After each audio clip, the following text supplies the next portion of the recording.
बिस्मिल्लाहिर्रहमानिर्रहीम। अस्सलाम वालेकुम। लास्ट टाइम हमने ऑन कैंपस क्लास में इस स्लाइड के ऊपर एंड किया था जिसमें हमने एग्जाम्पल नंबर 8 डिस्कस की थी। तो आज हम इसके बाद से स्टार्ट करते हैं। तो हमारा नेक्स्ट टॉपिक है हायर डेरिवेटिव्स। अच्छा जी, हायर डेरिवेटिव्स आप लोगों ने इंटर में किया होगा, यानी कि आप किसी भी फंक्शन को अगर एक से ज़्यादा दफ़ा डिफरेंशिएट करते हो तो उसे हम हायर ऑर्डर डेरिवेटिव्स कहते हैं।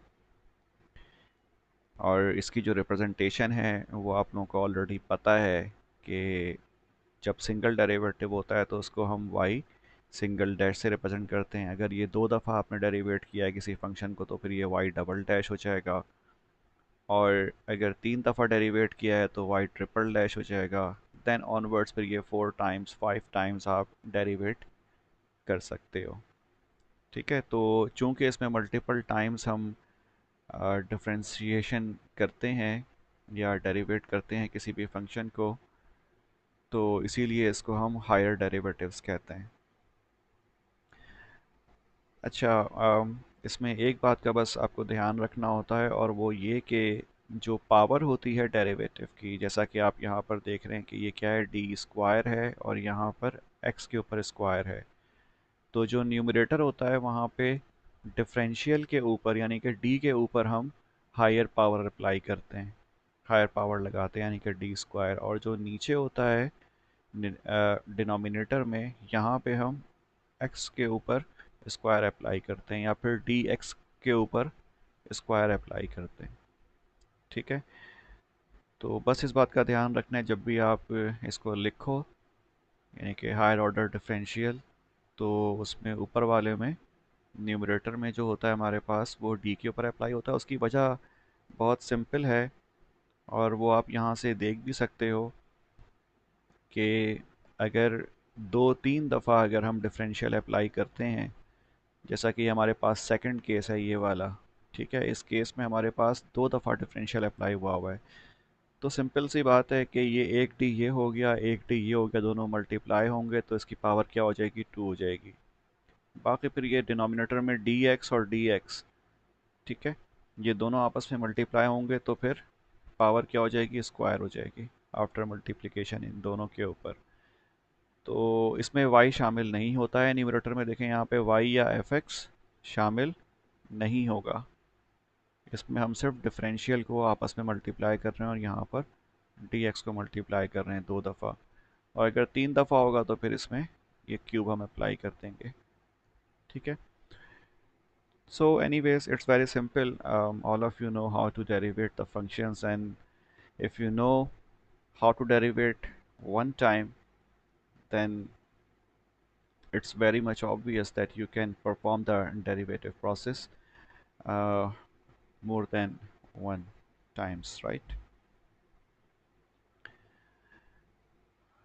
Okay, so this is a question which is example number 9 of your book from Howard Anton, and here we are given a function if fx is equals to 3x raised to the power 4 minus 2x cube plus x square minus 4x plus 2।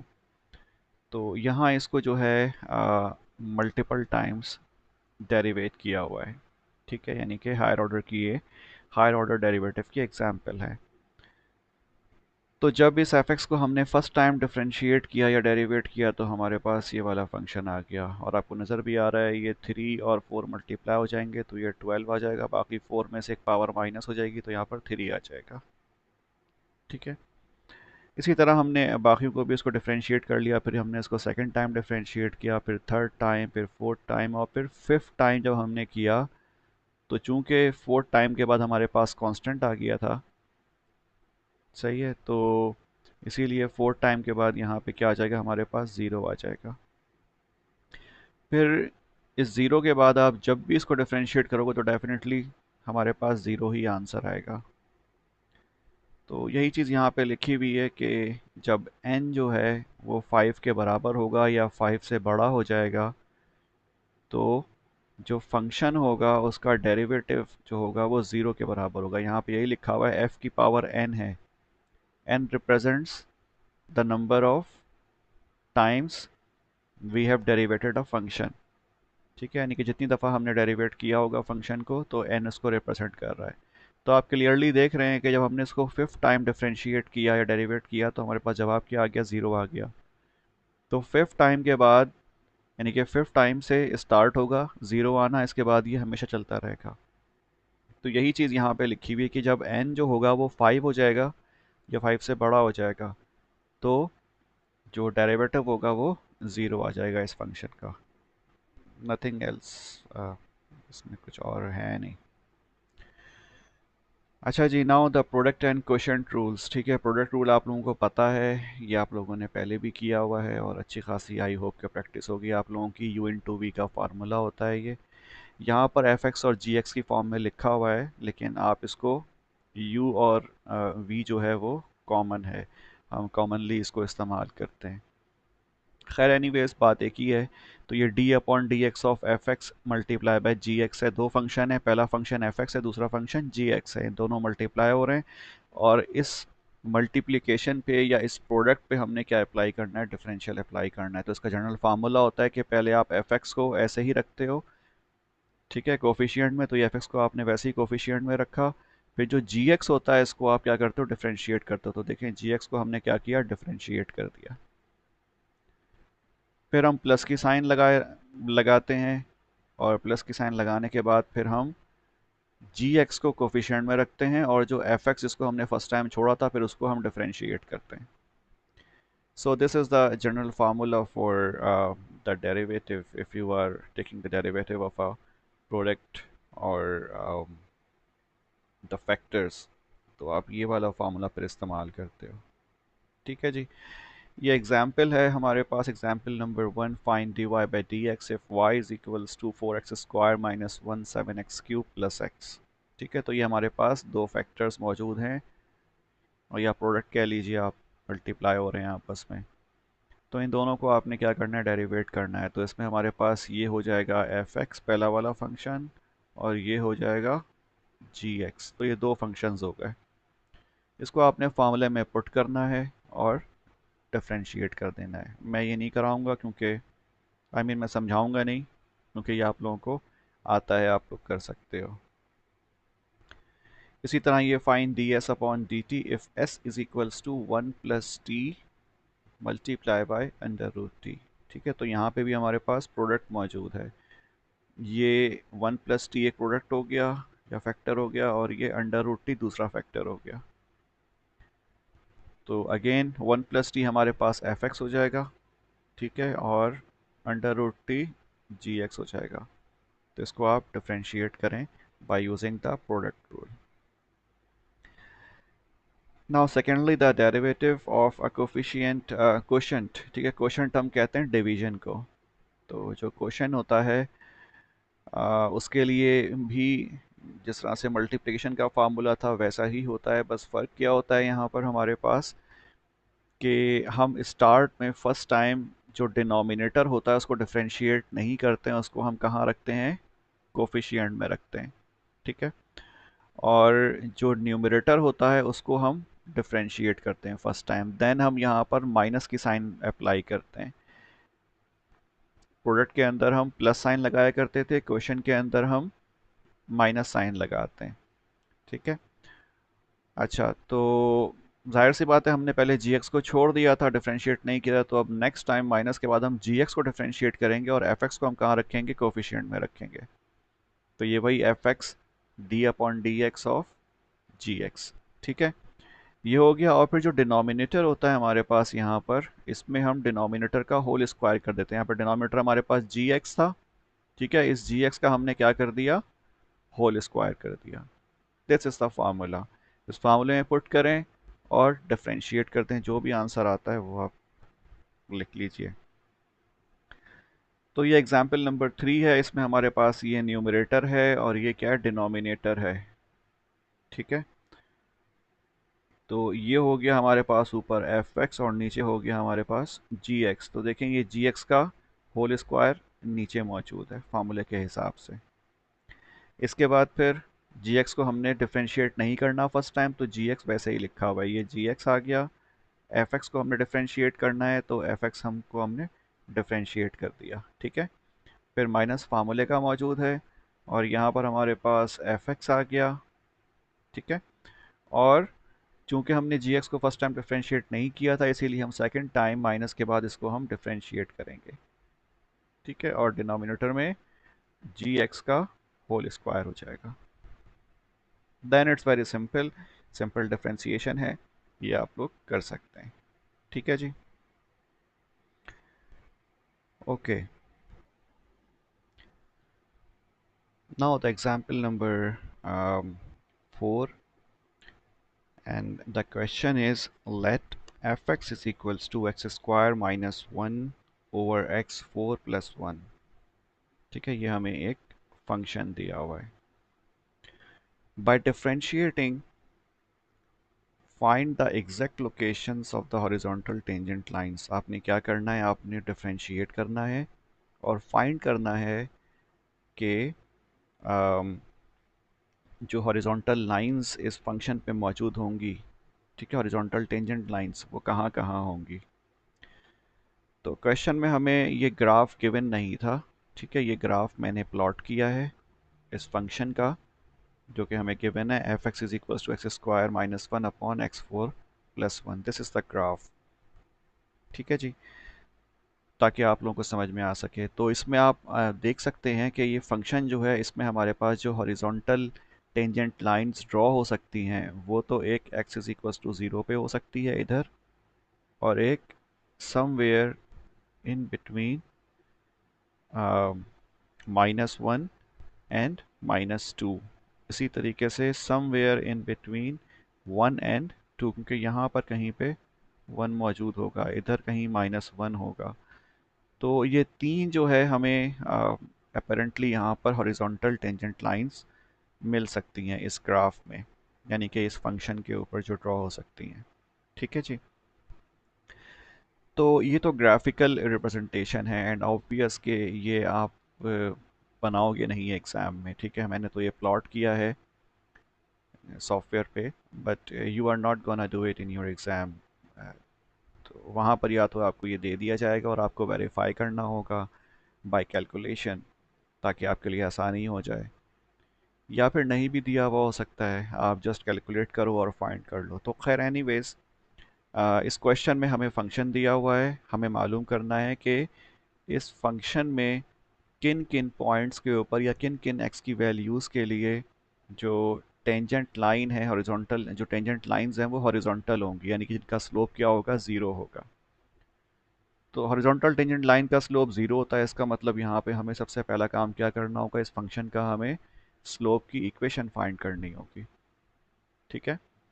We will have to find the slope, और slope का मतलब क्या है, हमें इसको differentiate करना होगा या फिर डेरिवेट करना होगा। तो यही काम यहाँ पे किया हुआ है कि जो फंक्शन हमें गिवन था, X square minus 1 upon x4 plus 1, इसको डिफरेंशिएट किया हुआ है, ठीक है, डी अपॉन डी एक्स या D Y by D X, because Y is equals to F X होता है, ठीक है।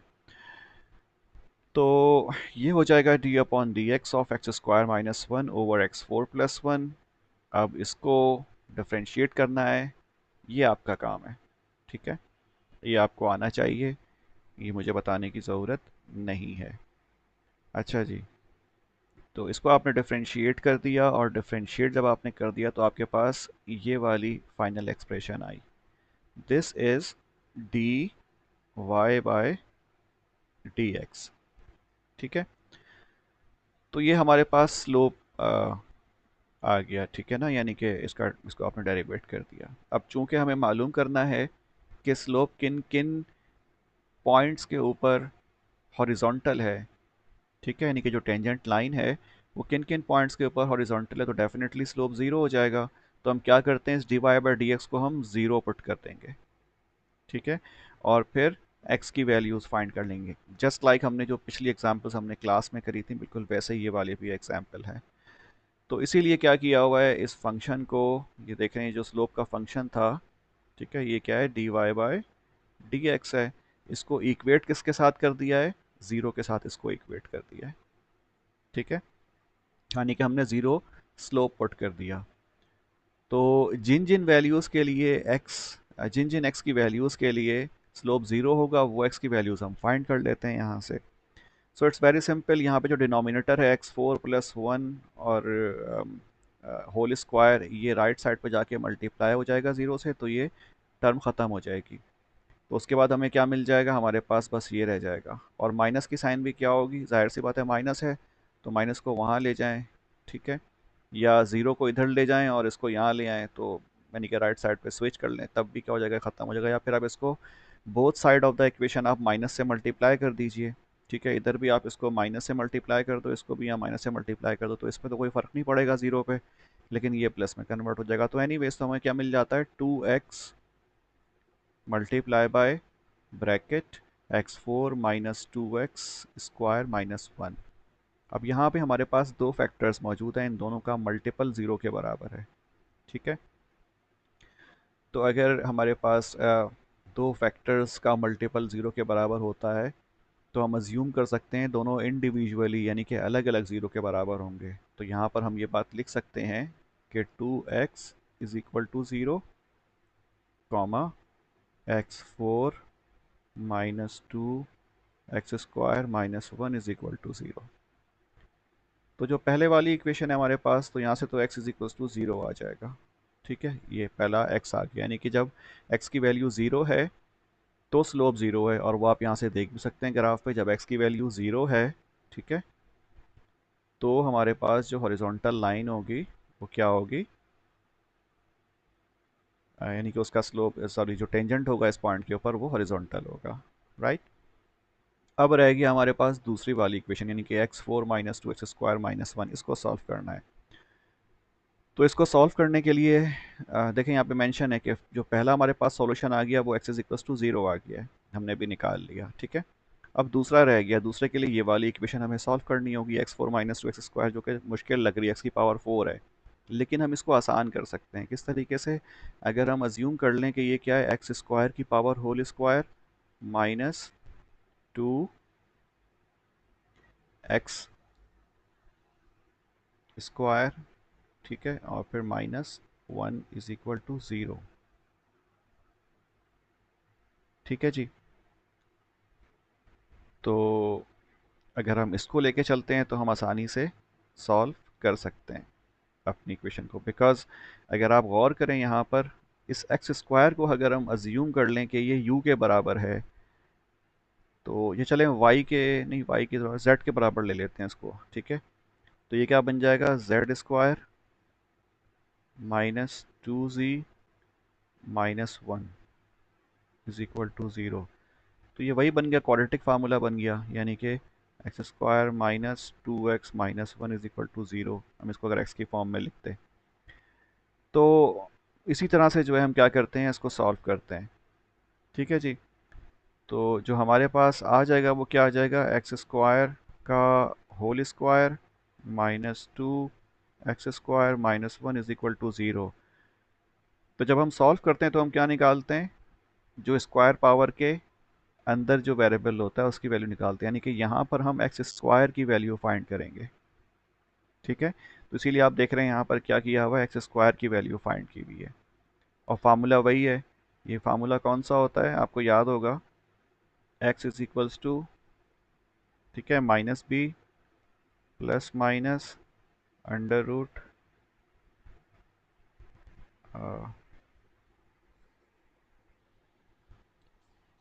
B square minus four A C upon two ए।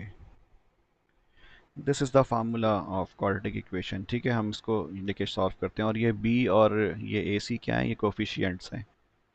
ठीक है, b हमारे पास यहाँ पे 2 हो जाएगा, इसी तरह a जो होगा वो इस केस में हमारे पास 1 हो जाएगा, क्योंकि एक्स स्क्वायर का कोफिशिएंट क्या है, एक्स स्क्वायर होल स्क्वायर का कोफिशिएंट क्या है, 1 है। ठीक है, जो कि बाहर होगा इसके। इसी तरह जो हमारे पास c होगा वो -1 हो जाएगा। ठीक है, तो ये -2 है, तो जब -2 पुट करेंगे तो ये किस में कन्वर्ट हो जाएगा, +2 में। तो ये देख लीजिए +2 लिखा हुआ है। खैर एनीवेज आप यहाँ पे इसको पुट कीजिएगा वैल्यूज़ को और फाइंड कर लीजिएगा। इसी तरह जो a है हमारे पास वो क्या है, इस केस में 1 है हमारे पास, यहाँ बाहर 1 होगा, तो ये 1 जो होगा वो इधर आ जाएगा, तो नीचे क्या मिलेगा हमें, 2 मिल जाएगा। खैर तो ये फार्मूला है, इसको आपने इस तरह से यूज़ करना है। यूज़ जब आप कर लेंगे तो फिर हमारे पास ये आ जाएगा, x² इज इक्वल्स टू 1 ±√2। अब देखें ये जो x² है बराबर किसके आ गया है, 1 ±√2। ठीक है। अगर हम यहाँ से x की वैल्यू निकालना चाहते हैं तो हमें क्या करना होगा, हमें आगे एक और रूट लगाना होगा और साथ में प्लस माइनस की साइन लगानी होगी। कुछ ये वाली कंडीशन हो जाएगी, 1 ±√2। ठीक है। अब आपको पता है कि जो √2 होता है ये √2 1 से बड़ा होता है। ठीक है। चूंकि ये √2 1 से बड़ा है इसीलिए जब ये नेक्स्ट स्टेप में हम आएंगे, यानी कि इस वाले स्टेप में जब हम आएंगे, यानी कि हम स्क्वायर ख़त्म करेंगे यहाँ से, ठीक है, तो क्या होगा, यहाँ पर अंदर चूंकि √2 है, √2, ठीक है, तो √2 1 से बड़ा होता है, तो इसका मतलब क्या हो जाएगा, इस केस में हमारे पास रूट के अंदर, यानी कि इस बड़े वाले अंडर रूट के अंदर क्या हो जाएगा, नेगेटिव साइन वाला नंबर आ जाएगा। ठीक है, क्योंकि अंडर √2 क्या होता है, 1 पॉइंट समथिंग होता है। तो ये क्या कंडीशन आ जाएगी, प्लस माइनस √1 -1 पॉइंट समथिंग। ठीक है, लेट्स सपोज 2 3 5। अब ये क्या बन जाएगा, ये इमेजिनरी नंबर बन जाएगा। तो इसका मतलब क्या हुआ कि हम यहाँ पर माइनस वाली जो टर्म है उसको इंक्लूड नहीं करेंगे, हम इसको नेग्लेक्ट कर देंगे। We will only consider the plus term, the positive term. इसीलिए इस क्वेश्चन में अगर आप देखें यहाँ पर, तो आया तो ये था हमारे पास x² is equals to 1 ±√2, but we will only use the positive term. ठीक है, हमने यहाँ पर जो दूसरी वाली टर्म होती, ठीक है, यानी कि +√1 इसको हमने कंसिडर नहीं किया, because if we try to use this term then it will become an imaginary number, जो कि डेफिनेटली हमारी रिक्वायरमेंट नहीं है। So we will ignore the -√2 term. Okay, तो अब हमारे पास ये कंडीशन आ गई, इसमें अब कोई मसला नहीं है, अंदर प्लस मौजूद है तो 1 + 1 समथिंग 2 कुछ आ जाएगा, और फिर उसका रूट लेंगे तो फिर वो दोबारा जो है वो कम हो जाएगा उससे। तो खैर और यहाँ पे प्लस माइनस भी है हमारे पास, तो जो वैल्यूज़ आती हैं हमारे पास वो कौन सी आ जाती हैं, ज़ाहिर सी बात है प्लस माइनस है तो हमारे पास दो वैल्यूज़ आएंगी, और ये आ जाती है 1.55 कॉमा -1.55, जो कि यहाँ मेंशन भी है। ठीक है, तो एक तो हमने ज़ीरो निकाल ही लिया था शुरू में, दूसरा क्या आ गया 1.55 और -1.55, तो देख लें ये 1.55 है और ये क्या है, -1.55 है। So these are the three, यानी कि x की वैल्यू जब 1.55 होगी कहीं यहाँ पर, ठीक है, दिस इज़ 1.55, तो जो टेंजेंट होगा यानी कि स्लोप होगा वो क्या होगा, ज़ीरो होगा, टेंजेंट लाइन का स्लोप। ठीक है, इजी। ओके जी, नेक्स्ट है डेरिवेटिव ऑफ ट्रिग्नोमेट्रिक फंक्शन। अच्छा, साइन एक्स का आप लोगों को पता है कि जो डिफ्रेंसिएशन होता है या डेरिवेटिव होता है वो कॉस एक्स होता है, तो ये उसी को प्रूफ किया हुआ है, उसका फार्मूला यहाँ पर।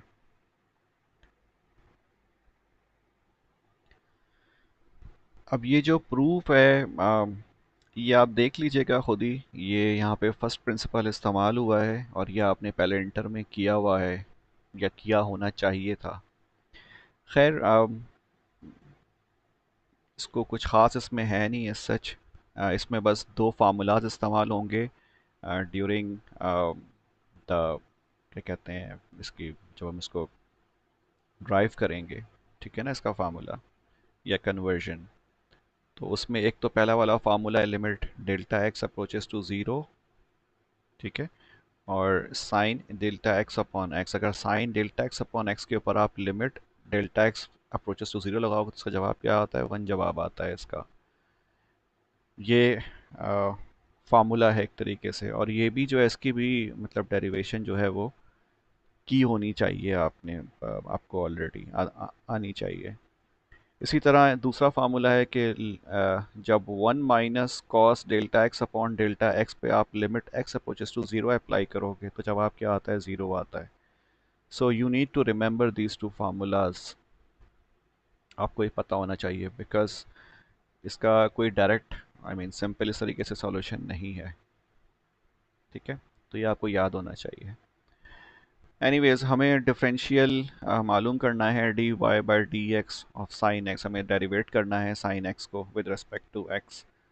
और हम स्टार्ट करते हैं, ये हमारे पास according to the first principle ये फार्मूला है, limit delta x approaches to zero sine x plus delta x minus sine x upon delta x. तो ये डेल्टा एक्स बेसिकली हमारे पास वही चीज़ है, एच है। ठीक है, जो हम पीछे इस्तेमाल करते हुए आए हैं।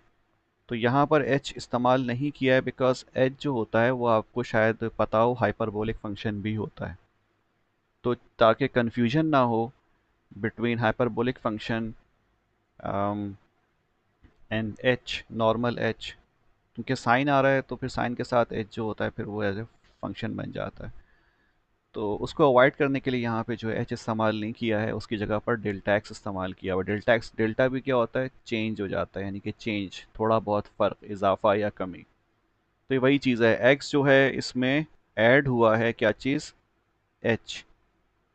ठीक है, यानी कि इजाफा ऐड हुआ है। अब अगर ये इजाफा है तो ठीक है, कमी है तो फिर ये माइनस में आ जाएगा, तो कोई फ़र्क नहीं पड़ता उससे, जो भी वैल्यू होगी वहाँ यहाँ पुट कर देंगे, बाकी फार्मूला सेम है। ठीक है, तो ये पुट कर दिया आपने, और फिर limit x plus delta x, तो ये क्या आ जाएगा, ये basically sine alpha plus beta है। इसका फार्मूला आप लोगों ने याद किया हुआ होगा, sine alpha cos beta plus cos alpha sine beta. ठीक है, और फिर माइनस साइन एक्स मौजूद है, और नीचे डिनोमिनेटर में डेल्टा एक्स मौजूद है। देन फिर आपने क्या किया, यहाँ से आपने जो है साइन एक्स कॉमन ले लिया between this term and this term. ठीक है, तो ये आपने कॉमन ले लिया है साइन एक्स और 1 - cos डेल्टा एक्स, और इसी तरह ये जो है पहले आपने लिख दिया इधर। ठीक है, अच्छा जी, ये करने के बाद फिर आपने क्या किया, जो क्या कहते हैं, ये जो डिवीजन जो है इसको फिर आप सेपरेट कर लेते हो, फिर फ्रैक्शंस को आप सेपरेट कर लेते हो। ठीक है, यानी कि ये cos x sign delta x upon delta x हो जाएगा, यहाँ डेल्टा एक्स आ जाएगा। ठीक है, और फिर माइनस, और फिर यहाँ पर डेल्टा एक्स आ जाएगा। ठीक है, तो आपने सेपरेट कर लिया हम इसको, फ्रैक्शंस को। तो सेपरेट करने के बाद हमें दो टर्म्स मिल जाएंगी, एक तो ये वाली टर्म और एक ये वाली टर्म मिल जाएगी। ठीक है, ये इधर आ जाएगा, ये इधर आ जाएगा, बाकी डेल्टा एक्स दोनों के साथ आ जाएगा।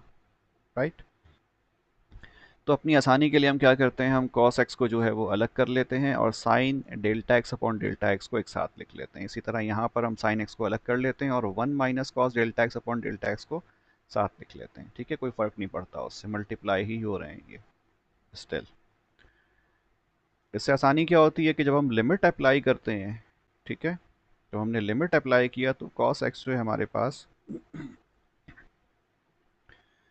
ये जो है क्या कहते हैं बाहर आ जाएगा, बिकॉज जो लिमिट है वो डेल्टा एक्स वाला, डेल्टा एक्स अप्रोच कर रहा है ज़ीरो को, तो इसमें x के ऊपर हमें कुछ नहीं करना। ठीक है, तो ये limit delta x approaches to zero आ गया, तो ये sine delta x upon delta x पे अप्लाई होगा। इसी तरीके से जो साइन एक्स है ये बाहर आ जाएगा हमारा, और जो लिमिट है वो 1 - cos delta x upon delta x पे अप्लाई हो जाएगा, यानी कि लिमिट डेल्टा एक्स के लिए है ये। सही है जी, तो यहाँ हमने शुरू में फार्मूला देखा है कि limit delta x approaches to zero of sine x upon delta X is equal to 1, तो इसका मतलब हमारे पास ये जो टर्म होगी ये 1 के बराबर हो जाएगी और ये वाली टर्म 0 के बराबर हो जाएगी। तो जब ये 1 के बराबर होगी तो cos x मल्टीप्लाई बाय 1 क्या आ जाएगा हमारे पास, cos x आ जाएगा। ठीक है, और ये sin x मल्टीप्लाई बाय 0 0 आ जाएगा, तो सिर्फ क्या रह जाएगा, cos x रह जाएगा, यानी कि ये रह गया हमारे पास cos x। तो इसका मतलब क्या हुआ कि d upon sorry d upon D x of sine x लिखा नहीं जा रहा इधर, खैर d upon D x of sine x is equal to cos x. Okay जी, तो बस ये एक डेरिवेशन थी छोटी सी, तो चलें खैर। Now the derivative of sine and cosine functions, ठीक है। तो यहाँ पर ये गिवन है D upon D x of sine X equal to cos X, ये आपको याद होने चाहिए, सब बनी रटा होना चाहिए, ठीक है। D upon D x of cos X ये बराबर आता है माइनस साइन एक्स के, D upon D x of tan X ये बराबर होता है सेक स्क्वायर एक्स के, D upon D x of cot X ये बराबर होता है माइनस कोसेक स्क्वायर एक्स के, D upon D x of sec X ये बराबर होता है सेक एक्स टेन एक्स के, D upon D x of cosec X ये बराबर होता है minus cosec X cot X के, ठीक है। So these are some formulas, common formulas which you can use during your solutions, ठीक है ना। जब आप सॉल्यूशन कर रहे हो तो उसमें आप ये फार्मूलाज इस्तेमाल कर सकते हैं, राइट। और बाकी ये हमें एनिटीज पता है कि टेन एक्स बराबर होता है sine x upon cos X के, या फिर tan theta is equal to sine theta over cos theta, और फिर कॉट थीटा जो होता है उसका रिवर्स हो जाता है, इन्वर्स होता है, तो ये cos x upon sine x होता है। इसी तरह जो सेक एक्स होता है ये वन अपॉन कॉस एक्स के बराबर होता है, और कोस एक्स एक्स बराबर होता है वन अपॉन साइन एक्स के, ठीक है। तो ये तमाम चीज़ें आप लोगों ने इंटर में पढ़ी हुई हैं, सही है जी। अच्छा, अब आ जाएं थोड़ा सा ये फंक्शन यहाँ जो मेंशन किया हुआ है, तो अगर आप गौर करें ये पाई बाई टू है, यानी कि रेडियंस में गिवन है, पहली बात तो ये, ठीक है। और पाई बाई टू का मतलब क्या है, हमारे पास 90 डिग्री, पाई का मतलब 180 डिग्री, राइट। तो अगर हम साइन एक्स और कॉस एक्स को ड्रॉ करते हैं, तो अगर आप गौर करें यहाँ पर, ये पहला वाला फंक्शन हमारे पास कौन सा है, साइन एक्स का है, और दूसरा वाला क्या है, साइन एक्स का डेरिवेटिव यानी कि कॉस एक्स है, ठीक है। साइन एक्स का डेरिवेटिव क्या होता है, कॉस एक्स होता है, तो यहाँ पे वही लिखा हुआ है Y dash is equals to cos X, क्योंकि वाई इज इक्वल्स टू क्या था, साइन एक्स था, तो वाई का डेरिवेटिव क्या हो जाएगा, कॉस एक्स हो जाएगा, ओके। तो ये फंक्शन का हमारे पास ग्राफ दिया हुआ है, और ये हमारे पास जो ग्राफ दिया हुआ है इस फंक्शन के डेरिवेटिव का दिया हुआ है, जो कि कॉस एक्स के बराबर होता है। तो अगर आप गौर करो इसमें, तो कुछ खास इतना फ़र्क नहीं है, दोनों ही साइन वेव फॉर्म कर रही हैं, बस फ़र्क किसका है, एंगल का फ़र्क है, या फिर फेस, इसको हम फेस भी कहते हैं, ठीक है। तो यहाँ जब ज़ीरो पोजीशन पे आप देखें, यानी कि ये ज़ीरो पोजीशन जो है, ठीक है, जब साइन की वैल्यू क्या है, ज़ीरो है, तो कॉस की वैल्यू क्या है हमारे पास, वन है, यानी कि मैक्सिमम है, ठीक है जी। तो इसका मतलब क्या हुआ कि कॉस जो होता है, कॉस फंक्शन वो लीड करता है, यानी कि वो पहले हाई होता है, जब साइन नीचे होगा, ज़ीरो होगा, तो कॉस क्या है उस वक्त, high at the very starting point, ठीक है। तो बस यही, और ये कितनी देर का फ़र्क होता है, ये बेसिकली 90 डिग्री का फ़र्क होता है। अगर आप गौर करें यहाँ पर, जब हमारे पास साइन का फंक्शन मैक्सिमम है, यानी कि वन है, ठीक है, ये वन है, तो इस वक्त कॉस का फंक्शन क्या है, ज़ीरो है, ठीक है। और ये कब हुआ है, ये बेसिकली 90 डिग्री पे हुआ है, ठीक है। ये 0 डिग्री था, तो 0 डिग्री पे कॉस वन है और साइन ज़ीरो है, 90 डिग्री पे कॉस ज़ीरो है और साइन वन है, तो दोनों में फ़र्क कितना है, 90 डिग्री का फ़र्क है, बस फिलहाल यही याद रखें इसमें। ओके जी, अब ये एग्जाम्पल्स हैं कुछ जिसमें डेरिवेट किया हुआ है, ट्रिग्नोमेट्रिक फंक्शंस इसमें मौजूद हैं, इनको डेरिवेट किया हुआ है, तो आई डोंट थिंक सो कि मैं ये करूं, क्योंकि ये simple derivation, I mean derivative ही निकाला हुआ है, बस फंक्शन यहाँ पे जो है वो ट्रिग्नोमेट्रिक फंक्शन है, तो ये आपको खुद आना चाहिए, और अगर नहीं आता है तो सीखें, इंटर की बुक खोलें, उसको रिवाइज करें, पढ़ें, ठीक है, कुछ प्रैक्टिस कर लीजिए, एटलीस्ट आपको जो बेसिक फार्मूलाज हैं जो मैंने पिछली स्लाइड में बताए हैं, यानी कि ये वाले फार्मूलाज, एटलीस्ट ये तो आपको रटा होना चाहिए बिल्कुल, ठीक है। ये रटा हुआ होगा तो फिर आपकी ज़िंदगी काफ़ी हद तक आसान हो जाएगी जब आप डिफरेंशिएशन परफॉर्म करेंगे। और जो दूसरे फार्मूलाज हैं या जो टेक्निक्स हैं, जैसे क्वोशंट रूल है, प्रोडक्ट रूल है, सही है जी, उसके अलावा फंक्शन और क्या कहते हैं कांस्टेंट का मल्टीपल है, एडिशन सब्ट्रैक्शन का रूल है, ये तमाम चीज़ें आपको वैसे ही पता होनी चाहिए। सही है जी। तो यहाँ पर देखें x into sine x, x multiply हो रहा है साइन एक्स, तो यहाँ पर क्या लगेगा, प्रोडक्ट रूल लग जाएगा, ये प्रोडक्ट रूल लगा हुआ है। सही है। इसमें एक हमारे पास ये जो x है ये बेसिकली एफ एक्स के बराबर है, और साइन एक्स क्या होगा, जी एक्स के बराबर होगा। अब इसको सॉल्व कीजिएगा, खुद देखिएगा। आई होप कि कोई मसला आप लोगों को होगा नहीं। अगर हुआ तो फिर मुझे बताइएगा, हम डिस्कस कर लेंगे। ठीक है, मैं आगे चलता हूँ। ये y is equal to sine X over one plus cos X है, इसमें सिंपल नज़र आ रहा है। ये हमारे पास ऊपर एफ एक्स है और नीचे क्या है, जी एक्स है। तो ये क्वोशंट रूल हो जाएगा, यानी कि डिवीजन वाला जो फार्मूला है वो अप्लाई हो जाएगा इधर, और वही किया हुआ भी है, कीजिएगा खुद से। D upon D x of tan X, ये बराबर होता है सेक स्क्वायर एक्स के। तो ये उसको फाइंड करके दिखाया हुआ है, या फिर एक तरह से आप प्रूफ कह लीजिए। ठीक है, this is the proof of D upon D x of tan X which is equals to sec square X. कुछ नहीं किया हुआ है, बस यहाँ पे टेन एक्स को जो है साइन एक्स और कॉस एक्स की फॉर्म में लिखा हुआ है। Tan theta is equal to sine theta upon cos theta, और फिर यहाँ पे डिवीजन रूल या क्वेश्चन रूल अप्लाई कर दिया, क्वेश्चन रूल को, फिर उसके बाद फिर इसको सॉल्व किया है, बस सिंप्लीफाई किया है, दैट्स इट।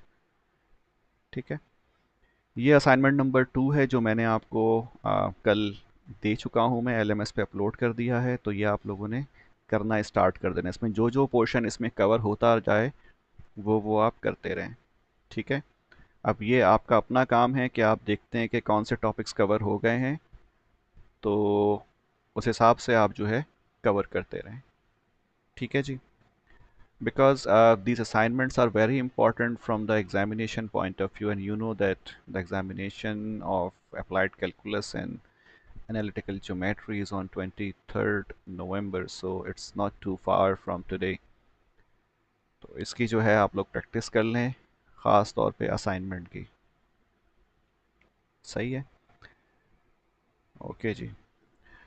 एग्जाम्पल नंबर 5 है, as illustrated in figure 2.5.2, suppose that a spring with an attached mass is stretched 3 centimeter beyond its rest position and released at time t is equals to 0। यहाँ आप एक spring देख रहे हैं, इसके साथ एक मास या फिर एम लटका हुआ है या वेट लटका हुआ है, इसको एम का नाम दिया हुआ है। और इनिशियली ये इसका जो टॉप पोजीशन है, ठीक है ना, मास का या स्प्रिंग का जो एंड पोजीशन है वो 0 पोजीशन पे मौजूद है। सही है, ये रेस्ट पोजीशन पे है या मीन पोजीशन है। और इस वक्त टाइम क्या है, time t is equals to 0 है। ठीक है, फिर करते क्या है, इसको स्ट्रेच किया जाता है। ठीक है, अभी भी क्या है, इसको आपने स्ट्रेच किया, और कितना स्ट्रेच किया, इसको आपने 3 सेंटीमीटर खींच लिया, यानी कि एक्सटेंड कर दिया। सॉरी, टाइम वहाँ t इक्वल्स टू 0 नहीं रहा, टाइम यहाँ पर 0 है, t इक्वल्स टू 0 इस वक्त है जब आपने इसको स्ट्रेच कर लिया है। ठीक है, तो स्ट्रेच करने के बाद आप क्या करते हो, इसको रिलीज करते हो। कब, टाइम t इक्वल्स टू 0 पे इसको आप रिलीज कर रहे हैं। ठीक है, रेस्टिंग पोजीशन से यानी कि 0 पोजीशन से इसको आपने इतना स्ट्रेच कर लिया, कितना, -3 सेंटीमीटर। ठीक है, -3 सेंटीमीटर आपने इसको स्ट्रेच कर लिया है। ये 0 सेंटीमीटर था, इससे आपने इसको इतना स्ट्रेच कर लिया, -3 सेंटीमीटर। और फिर आपने इसको क्या किया, रिलीज किया, यानी कि छोड़ा। कब, जैसे ही छोड़ा उस वक्त टाइम t इक्वल टू 0 था, छोड़ते ही क्या हुआ, टाइम स्टार्ट हो गया। ठीक है, तो जाहिर सी बात है जब इसको आप रिलीज करोगे तो ये स्प्रिंग क्या होगा, ये स्प्रिंग ऊपर जाएगा, और जस्ट लाइक अ पेंडुलम ये अपनी मीन पोजीशन पे रुकेगा नहीं, बल्कि ये कहाँ चला जाएगा, ये आगे की तरफ चला जाएगा। ठीक है जी, इसका मोमेंटम होगा, उसकी वजह से क्या होगा, ये रुक नहीं पाएगा यहाँ पर मीन पोजीशन पे, ये आगे की तरफ चला जाएगा, यानी कि ऊपर चला जाएगा। उसके बाद फिर ये एक लिमिट तक जाएगा, यानी कि यहाँ तक गया, जैसा कि इधर शो किया हुआ है। तो ये ऑलमोस्ट +3 सेंटीमीटर ही ऊपर गया है तकरीबन, या थोड़ा सा कम होगा इससे। तो ये ऊपर जाएगा, उसके बाद फिर वापस फिर ये नीचे आएगा और फिर ये साइकिल चलती रहेगी इस तरीके से। खैर, हमें क्या दिया हुआ है, ये तो मैंने आपको फिगर बता दी, ठीक है, कि फिगर में हो क्या रहा है एक्चुअली। कि इस स्प्रिंग को स्ट्रेच किया -3 सेंटीमीटर, उसके बाद फिर छोड़ा, जैसे ही छोड़ा उस वक्त टाइम t=0 था। सही है जी। फिर ये ऊपर चला गया और फिर देखें ये दोनों तरफ का एरो लगा हुआ है, ऊपर भी एरो है और नीचे भी एरो, इसका मतलब ये बार बार ऊपर नीचे होता रहेगा, ठीक है, काफ़ी देर तक। अच्छा जी, assume that the position function of the top of the attached mass is s is equals to -3 cos theta. ठीक है, ये क्या दिया हुआ है हमें, पोजीशन फंक्शन दिया हुआ है कि किसी भी टाइम पे, यानी कि टी पे, किसी भी टाइम पे अगर आप निकालना चाहते हो कि एस की वैल्यू क्या है, यानी कि पोजीशन क्या है इस मास की, वो आप फाइंड कर सकते हो। ठीक है, सो एस जो है हमारे पास वो सेंटीमीटर्स में है, टी जो है वो सेकंड्स में है। ठीक है, तो इट्स वेरी सिंपल कि हमें जो पोजीशन है उसका फंक्शन गिवन है इन टर्म्स ऑफ टाइम या as a function of time. ठीक है, एस और टी का फंक्शन मौजूद है। तो आपको पता है एस जो है यहाँ पे डिस्टेंस है। ठीक है, और अगर आपको यहाँ पे करना क्या है, basically find the velocity function and discuss the motion of the attached mass. ठीक है, आपको वेलोसिटी मालूम करनी है फंक्शन की, और जो क्या कहते हैं उसका जो ग्राफ होगा या जो मोशन होगी मास की, वो आपको डिस्कस करना है। ठीक है, अब जाहिर सी बात है जो वेलोसिटी होगी वो कोई कांस्टेंट तो नहीं होगी ना, ये बार बार ऊपर जा रहा होगा और फिर नीचे आ रहा होगा। ठीक है, ये ऊपर जाएगा तो रुकेगा, जब नीचे आ जाएगा तो रुकेगा, और जब मीन पोजीशन से गुजरेगा उस वक्त मैक्सिमम वेलोसिटी होगी। यहाँ पे रुकेगा तो v=0 होगा, यहाँ पर v=0 होगी वेलोसिटी। ठीक है ना, because velocity is direction dependent, तो यहाँ पे आके रुकेगा। ठीक है, फिर ये पॉजिटिव भी होगा और नेगेटिव भी होगा, दोनों चीज़ें होंगी इसमें। तो खैर एनीवेज, तो इसकी वेलोसिटी कांस्टेंट नहीं होगी, that velocity will also be a function of time. But if you remember that velocity कैसे मालूम करते हैं हम, v is equals to ds upon dt, because velocity is the rate of change of distance with respect to time होता है। ठीक है, velocity क्या होता है, rate of change of distance with respect to time. तो ये वही फार्मूला है, d S upon D t, v is equals to d S upon D t. ये आप लोगों ने पढ़ा होगा अपनी इंटर की फिजिक्स में, v is equals to d S upon D t. ठीक है, तो हमें इसमें s का जो है वो फंक्शन गिवन है यहाँ पर, तो हम क्या कर लेते हैं, इसको डिफरेंशिएट कर लेते हैं with respect to time, because s is the function of time. So चूंकि ये cos t था, इसी वजह से हमें क्या मिल जाएगा, माइनस साइन टी मिल जाएगा। तो माइनस से माइनस कैंसिल आउट हो जाएगा, तो ये क्या बच जाएगा, 3 साइन टी बच जाएगा। क्लियर है ये चीज़। तो सिंपल हमने कुछ नहीं किया, बस ये जो हमें डिस्टेंस का फंक्शन गिवन था, इस डिस्टेंस को फंक्शन को हमने क्या कर लिया, with respect to t derivate कर लिया, d upon D t. Because जब इसको डेरिवेट करेंगे तो हमें क्या मिल जाएगा, हमें मिल जाएगा वेलोसिटी, ये वेलोसिटी के बराबर होता है। सही है जी। और अब वेलोसिटी हमारे पास क्या आ जाती है, वेलोसिटी आ जाती है 3 साइन टी। ओके, अब चूंकि ये हमारे पास आ गया है फंक्शन दोनों, ठीक है, तो हमारे लिए बहुत आसान है इसको प्लॉट करना। तो देखें, यहाँ पे प्लॉट किया हुआ भी है। सही है, अगर हम इसको डिस्कस करना चाहते हैं, इसकी मोशन को, वेलोसिटी को, और जो उसका नॉर्मल डिस्प्लेसमेंट था, तो अगर आप गौर करें यहाँ पे, तो इन दोनों का जो रिलेशन है वो वही साइन और कॉस वाला ही है। बस फ़र्क क्या है यहाँ पे, जो कॉस है हमारे पास, ठीक है, यानी कि जो मेन फंक्शन है वो क्या है, नेगेटिव है स्टार्ट में। जब t is equal to zero होगा, ठीक है, जब टाइम ज़ीरो होगा तो कॉस ज़ीरो 1 होता है। आप यहाँ पे चलिए मैं कर देता हूँ पहला वाला, ये -3 और ये कॉस ज़ीरो। तो कॉस ज़ीरो किसके बराबर होता है, 1 के बराबर होता है। तो ये -3 जवाब आ जाएगा, यानी कि जब time t is equals to zero है तो क्या आ जाएगा, -3 जवाब आ जाएगा। तो इसीलिए आप गौर करें, ये जो क्या कहते हैं, जो रेड वाला जो ग्राफ है आप देख रहे हैं, ये किसका है, डिस्प्लेसमेंट का है, एस का है। सही है जी। तो ये कहाँ से स्टार्ट हो रहा है, जब time t is equals to zero है। देखें ये जो एक्स एक्सिस है कौन सा है, टाइम का एक्सिस है। तो जब time t is equals to zero है तो उस वक्त जो हमारे पास फंक्शन है, डिस्प्लेसमेंट का फंक्शन, उसकी वैल्यू क्या है, -3 है। सही है जी। और time t is equals to zero पे जो वेलोसिटी है उसका फंक्शन क्या है या उसकी वैल्यू क्या है, तो वो हम देख लेते हैं। यहाँ पर v इज इक्वल्स टू क्या है, 3 sin t है, राइट। तो v इज इक्वल टू 3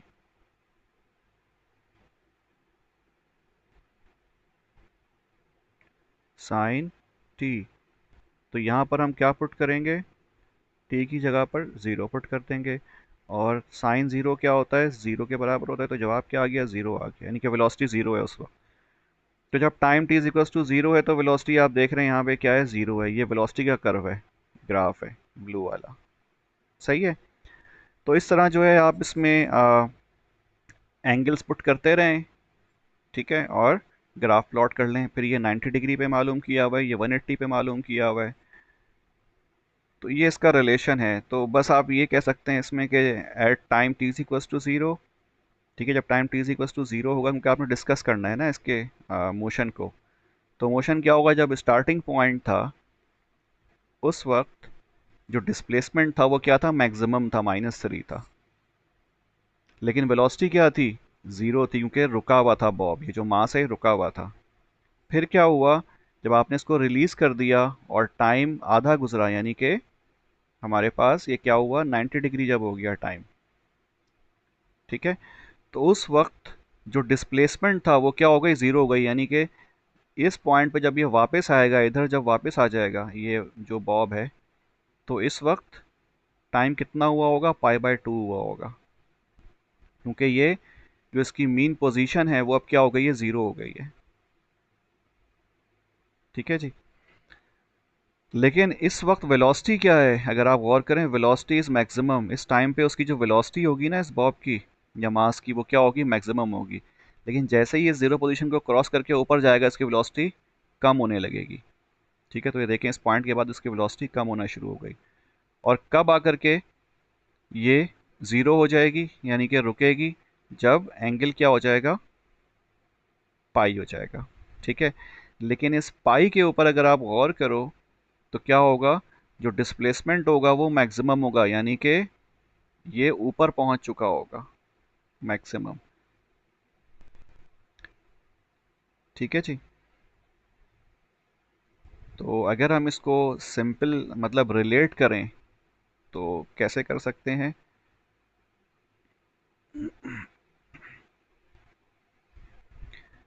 यहाँ पे हमारे पास वेलोसिटी ज़ीरो है और एस क्या है, मैक्सिमम है। ठीक है।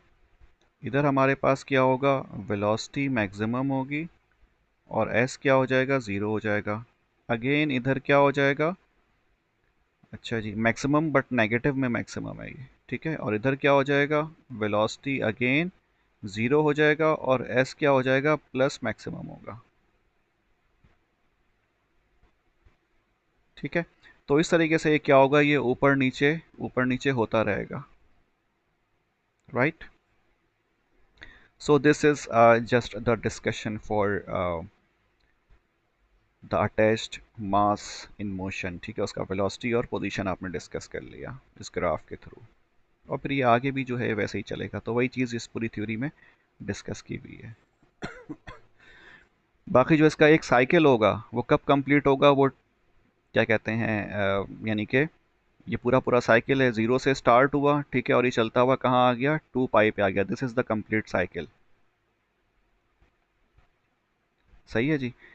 ये दोबारा वापस नीचे आ चुका होगा अपनी इनिशियल पोजीशन, यानी कि जब टाइम t = 0 था उस वक्त आ गया होगा। Okay. Now this is nothing just example number 3। और यहाँ पे f double dash pi by 4 मालूम करना है अगर f f x sec x के बराबर है। ये हमें फंक्शन गिवन है, डबल डेरिवेटिव मालूम करना है। डेरिवेटिव जब आ जाएगा 2 दफ़ा तो फिर उसमें आपने बस पाई बाई 4 पुट कर देना है और कुछ नहीं करना। So it's very simple. F x हमारे पास सेक एक्स है तो एफ डैश एक्स किसके बराबर होगा, सेक एक्स टेन एक्स के बराबर हो जाएगा। और एफ डबल डैश एक्स किसके बराबर होगा, ये क्या हो जाएगा, फिर आप u इंटू वी का फॉर्मूला लगाएंगे इसमें। ठीक है, यहाँ पे ये u हो जाएगा और ये v हो जाएगा, तो ये फॉर्मूला लगा लीजिए, या फिर ये एफ एक्स और जी एक्स कह लीजिए इन दोनों को। तो इसको कीजिएगा, जब ये आ जाएगा तो हम क्या करेंगे, हम x की जगह पर पाई बाई 4 पुट कर देंगे। तो देखें यहाँ हमारे पास सेक क्यूब x आ गया था, तो x की जगह पर हमने क्या किया, पाई बाई 4 पुट कर दिया, यानी कि आपने एंगल पुट कर दिया बस। और इसको आप रेडियंस में सॉल्व कीजिएगा। अच्छा जी, दिस इज़ एग्जाम्पल नंबर 4 जो कि आज के लेक्चर का आखिरी आई मीन स्लाइड है। तो हम ये देख लेते हैं। It's very simple. On a sunny day a 50 feet flagpole casts a shadow that changes with angle of elevation of the sun। ठीक है, एक सनी डे है यानी कि ऐसा दिन जब सूरज निकला हुआ है, और एक फ्लैग पोल है जिसकी हाइट क्या है, 50 फीट है। तो इस तस्वीर में आप देख रहे हैं हमारे पास ये जो है ये फ्लैग पोल है, और इसकी हाइट क्या गिवन है, 50 फीट इसकी हाइट गिवन है। अब जाहिर सी बात है जो फ्लैग पोल की हाइट है वो तो चेंज नहीं होती, हाइट तो सेम रहेगी। ठीक है, 50 फीट की सेम रहेगी। तो होता क्या है कि इस फ्लैग पोल का जो शेडो है डेफिनेटली वो ज़मीन पे बन रहा होगा इस तरीके से। ठीक है, ये कब होगा, जब सूरज हमारे पास बैक साइड पे होगा फ्लैग पोल के, यहाँ से रोशनी आएगी, लाइट आएगी, ये इसको रुकावट पैदा करेगा, तो यहाँ पर उसका शेडो बन जाएगा। ठीक है, और आपको पता है सूरज शुरू में इधर होगा, ये मूव करता हुआ इस तरफ आएगा। तो जैसे जैसे ये मूव करेगा, ठीक है, राइट साइड पे ये सूरज जब मूव करेगा, या बल्कि ऐसा समझ लीजिए, मैं इसको अगर बेहतर तौर पे समझाऊं तो जब इनिशियली ये फ्लैग पोल है, ठीक है, सूरज जो है दूर है काफ़ी, यानी कि काफ़ी लेफ्ट पे है, तो इस वजह इसका जो लेंथ होगी ना शेडो की वो काफ़ी ज़्यादा बड़ी होगी। सही। और जब ये थोड़ा ऊपर आ जाएगा, यानी कि करीब आ जाएगा इसके ऊपर, तो क्या होगा, शेडो जो होगा अब छोटा हो जाएगा। मज़ीद ऊपर आएगा तो शेडो क्या होगा, मज़ीद छोटा हो जाएगा। जब बिल्कुल ऊपर आ जाएगा तो फिर ये शेडो गायब हो जाएगा, बिकॉज अब शेडो के लिए जगह ही नहीं है, क्योंकि ये बिल्कुल इसके सर पे है, ऊपर है। ठीक है, तो जैसे जैसे सूरज राइट साइड पे मूव करेगा वैसे वैसे शेडो क्या होगा, छोटा होना शुरू हो जाएगा। तो इसका मतलब शेडो मूव हो रहा है, बट इसका ये मतलब नहीं है कि फ्लैग जो है यानी कि जो पोल की हाइट है वो चेंज हो रही है। फ्लैग की तो हाइट सेम रहेगी, पोल की हाइट सेम रहेगी 50 फीट। तो यहाँ जो क्वेश्चन गिवन है उसमें हम देख रहे हैं कि जो शेडो है उसको किससे रिप्रेजेंट किया हुआ है, एस से रिप्रेजेंट किया हुआ है, और ये क्या है, वेरिएबल है। ठीक है, ये लेंथ चेंज हो रही है एस, क्योंकि ये क्या है, शेडो की लेंथ है, और ये विद रिस्पेक्ट टू टाइम, यानी कि जैसे जैसे टाइम चेंज होगा वैसे वैसे क्या होगा, ये चेंज होगा इसकी लेंथ। ओके। अच्छा जी, let s be the length of the shadow and theta the angle of elevation. और थीटा जो एंगल ऑफ एलिवेशन है, तो आपको याद होगा जब आपने ट्रिग्नोमेट्री करी थी उसमें एंगल ऑफ एलिवेशन क्या होता है हमारे पास, वो जो कि बेस के साथ हम एंगल बनाते हैं। So this is the angle of elevation of the sun. ठीक है, this is the angle of elevation theta. ठीक है, तो याद रखिएगा एंगल ऑफ एलिवेशन क्या होता है, हम बेस के साथ बनाते हैं और इस तरीके से बनता है, this is the angle of elevation.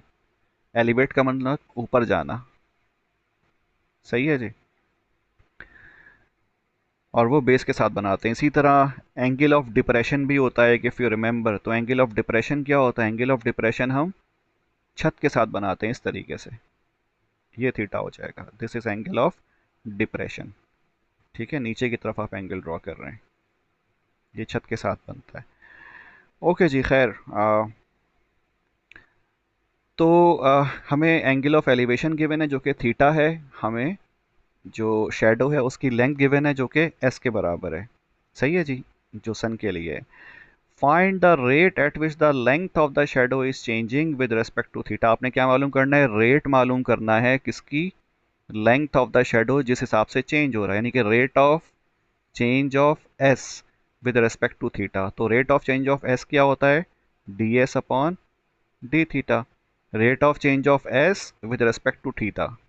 ठीक है, जैसे d Y by D x होता है, यानी कि rate of change of y with respect to x, यानी कि वाई में क्या चेंजिंग आ रही है जब हम एक्स में चेंज कर रहे हैं।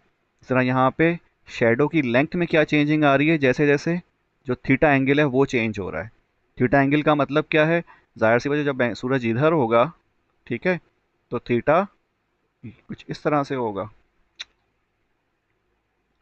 जब सूरज नीचे है यानी कि पीछे है काफ़ी उसके, तो जो थीटा है वो इस तरह से, यानी कि थीटा कम होगा।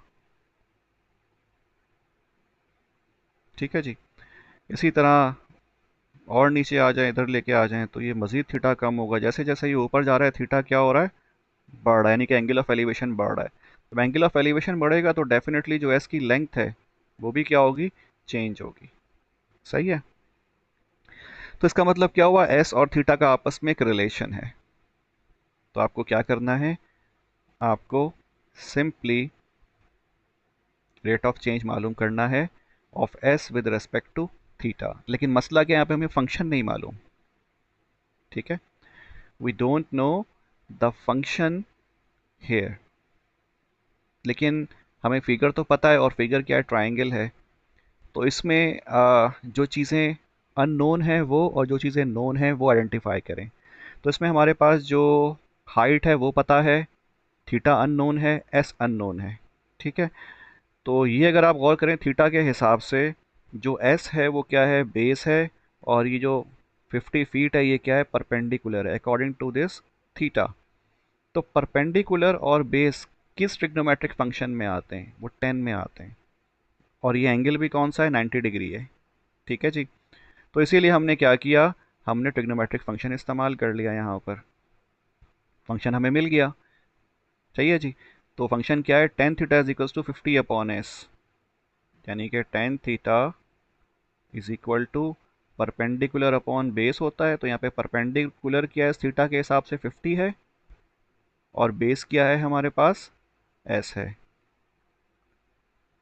ठीक है, तो ये tan theta is equal to 50 upon s आ गया, ये हमने फंक्शन मालूम कर लिया। अब हमारे लिए रेट ऑफ चेंज मालूम करना आसान है। तो खैर हमें मालूम क्या करना है, हमें D S upon d theta चाहिए। तो इसका मतलब हमें ऊपर एस चाहिए और नीचे थीटा चाहिए, जबकि यहाँ पर क्या है, थीटा और एस कुछ इस तरीके से, एस नीचे आ रहा है, तो हम क्या करेंगे, एस को लेफ्ट साइड पे ले जाएंगे। ठीक है जी, और थीटा को हम राइट साइड पे ले आएंगे। तो उससे हमारे पास जो फंक्शन आ जाएगा अब, वो क्या आ जाएगा, s is equals to 1/10 theta multiply by 50 हो जाएगा। सही है, बहुत आसान है, ये कोई मसला नहीं है इसमें, सिंपल है। S is equals to 1/10 theta, नज़र भी आ रहा है, चले मैं कर देता हूँ इधर, वहाँ पे किया हुआ भी है। ये क्या है, 10 theta is equal to 50/s। तो एस को आप मल्टीप्लाई कर दें या लेफ्ट हैंड पे ले जाएं, तो ये क्या हो जाएगा, s 10 theta is equal to 50। अब एस को यहीं छोड़ दीजिए, 10 को वहाँ ले जाइए, तो ये 1/10 थीटा मल्टीप्लाई बाय 50 हो जाएगा। और 1/10 थीटा किसके बराबर होता है, कॉट के बराबर होता है, कॉट थीटा मल्टीप्लाई बाय 50। ठीक है, तो ये एस इज इक्वल टू क्या आ गया, कॉट थीटा 50, या फिर अगर इसको अरेंज कर लें तो ये 50 कॉट थीटा आ जाएगा। तो ये देखें, s is equal to 50 cot theta. Okay,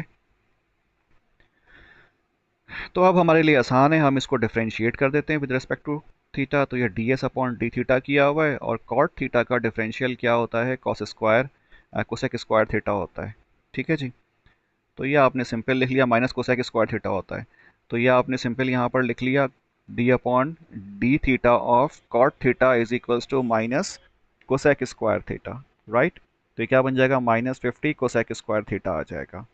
तो ये आपने क्या किया, ये आपने rate of change of s with respect to theta मालूम कर लिया। ठीक है, अच्छा जी। अब यहाँ पे एंगल जो था, जब 45 डिग्री होता है तब आपको मालूम करना था कि रेट ऑफ चेंज क्या है। ठीक है, तो जनरल इक्वेशन आ गई हमारे पास रेट ऑफ चेंज की, but what was the rate of change when the theta was 45 degree. So what you have to do, just put the value of theta 45 degree. ठीक है, ये कर लीजिए। लेकिन 45 डिग्री क्या आप डायरेक्टली पुट करेंगे? अगर आपके पास रेडियन है देन इट्स फाइन। आप आई एम सॉरी, अगर ग्रेड डिग्री में अगर आपके पास मोड है तो फिर आप वहाँ पर ये पुट कर दीजिए 45। अगर आपके पास रेडियन तो फिर आप इसको पाई/4 पुट करोगे, because 45 degree is equals to पाई/4। तो ये आ जाएगा -100 फीट पर रेडियन। ठीक है, क्योंकि देखें जो हाइट थी फ्लैग की वो 50 फीट थी, तो हमारा जवाब भी फीट में आना चाहिए। तो ये -100 फीट पर रेडियन, और ये जो नेगेटिव साइन है ये क्या इंडिकेट कर रहा है? ये इंडिकेट कर रहा है कि जो हाइट है वो थीटा के हिसाब से कम हो रही है। यानी कि जैसे जैसे थीटा बढ़ रहा है, ठीक है, यानी कि सूरज जो है इसके ऊपर आ रहा है, इस फ्लैग के ऊपर आ रहा है, वैसे वैसे थीटा क्या हो रहा है? बढ़ रहा है। लेकिन जैसे जैसे ये बढ़ेगा वैसे वैसे क्या होगा? जो शेडो की लेंथ है वो छोटी हो रही है। तो इसीलिए यहाँ पे नेगेटिव साइन है, because the length of the shadow is decreasing while the theta is increasing. ठीक है, तो ये हमारे पास -100 फीट पर रेडियन में आ गया। तो अब अगर इसको आप कन्वर्ट करना चाहते हो किससे, रेडियन से डिग्री में, तो सिंपली आप क्या करोगे, इसको पाई/180 से मल्टीप्लाई कर दोगे। ठीक है, इसको हम क्या करेंगे, पाई/180 से मल्टीप्लाई कर देंगे, तो रेडियन से रेडियन कैंसिल हो जाएगा, तो ये फीट अपॉन डिग्री आ जाएगा।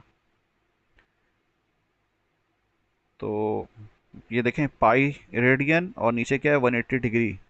सही है, इससे मल्टीप्लाई कर देंगे। हमें किस में चाहिए? बहुत सिंपल है कन्वर्ट करना। ये क्या आ गया था? फीट पर रेडियन है। ठीक है, हमें किस में चाहिए? हमें चाहिए फीट पर डिग्री। तो हमें यहाँ से ख़त्म करना है रेडियन को, तो आप रेडियन से इसको मल्टीप्लाई कर दीजिए और नीचे हम क्या लगा देते हैं? डिग्री लगा देते हैं। ठीक है, तो ये ऊपर पाई रेडियन हो जाएगा और नीचे क्या हो जाएगा? 180 डिग्री। तो रेडियन से रेडियन कैंसिल हो जाएगा। सही है, और यहाँ पे फिर क्या रह जाएगा? यूनिट फीट रह जाएगा और डिग्री रह जाएगा। बाकी ये पाई और 180 आप यूटिलाइज करेंगे फिर मल्टीप्लिकेशन में। सही है जी। तो जवाब क्या आ जाएगा हमारे पास? -1.75 फीट पर डिग्री। तो रेडियन के हिसाब से -100 फीट है और डिग्री के हिसाब से -1.75 फीट पर डिग्री है। Okay, so it was very I mean simple question, और बहुत सिंपल प्रॉब्लम थी ये। आई होप कि आप लोगों को समझ में आया होगा, बट इन केस कोई क्वेश्चन होगा तो आप लोग मुझसे पूछ सकते हैं। We can come on Zoom as well अगर कोई क्वेश्चन होगा, बिकॉज नेक्स्ट वीक जो है आप लोगों की क्लास अब ऑन कैंपस नहीं होगी, क्योंकि एग्ज़ाम्स स्टार्ट हो जाएंगे दूसरे डिपार्टमेंट के, तो स्पेस अवेलेबल नहीं होगी।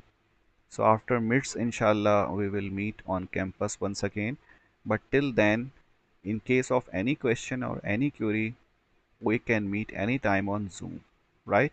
This is valid for both sections, section A and section B. कोई भी मसला हो, कोई भी इशू हो, आप मुझसे पूछ सकते हो। और बेहतर ये है कि पहले आपस में डिस्कस कर लो भाई कि ये कैसे हुआ, वो कैसे हुआ। कोई कॉमन क्वेश्चन हो जो कि किसी से ना हो रहा हो तो फिर आप मुझसे पूछें। अदरवाइज़ अगर मैं हर एक को इंडिविजुअली अलग अलग जवाबात देता रहूँ तो ये बहुत मुश्किल हो जाएगा। तो खैर मैं मना नहीं कर रहा हूँ, फिर भी कोशिश ये कीजिएगा जो मैंने कहा है, और लेक्चर को गौर से देखें। समझ में नहीं आता दोबारा देखें। एक दफ़ा दो दफ़ा देखने से पॉइंट्स क्लियर हो जाते हैं। ठीक है, चलें जी, खैर I think I should and now for today. ठीक है जी, अल्लाह हाफिज़।